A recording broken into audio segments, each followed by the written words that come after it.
But, you know, when somebody says that, you know, the founders wanted America to be a Christian country, I have to challenge that. It's not true.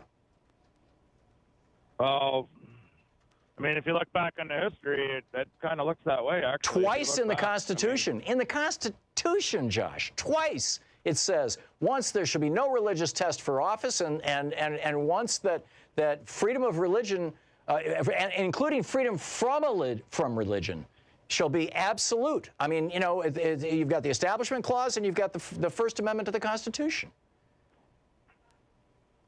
Everywhere you look in America, even on our money, statues, it talks about God, or everywhere. Well, that was in 1956. In God We Trust was put on our coins by Dwight Eisenhower in response to pressure from the John Birch Society to defy the godless communists in the Soviet Union.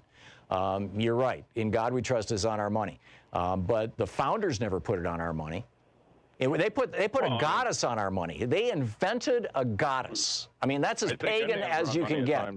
The founder, Ben Franklin and Thomas Jefferson, and there was another one, maybe it was George Mason. There were three of them. They got together and they said, you know, America has, you know, because they were modeling the American Republic on the Greek democracy and the Roman Republic, right?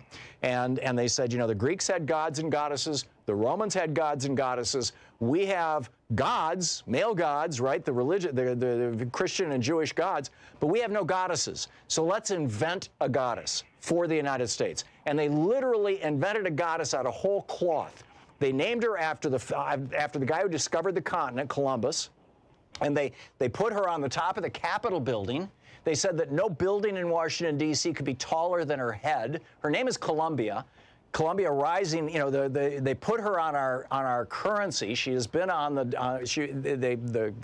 Columbia walking silver dollar was minted right up until the 1980s. Reagan was the one who took the goddess off our currency. 200 years of that, Josh. She's in front of the the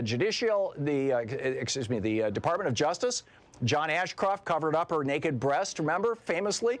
She's out there with a blindfold and the scales. She's in front of the Defense Department, in one hand holding a shield and another hand holding a quiver or a bundle of arrows. She's in front of the Agriculture Department with scythe, you know, to harvest wheat. Every department uses the goddess. She's on our flags.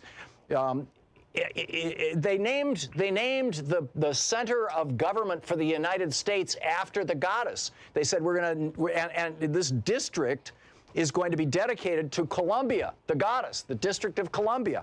And like I said, no building can be taller than her head, and no person who lives in the district can engage in partisan activity like voting. That's why the District of Columbia doesn't have representation in Congress. Talk about pagan religions. Back to you, Josh.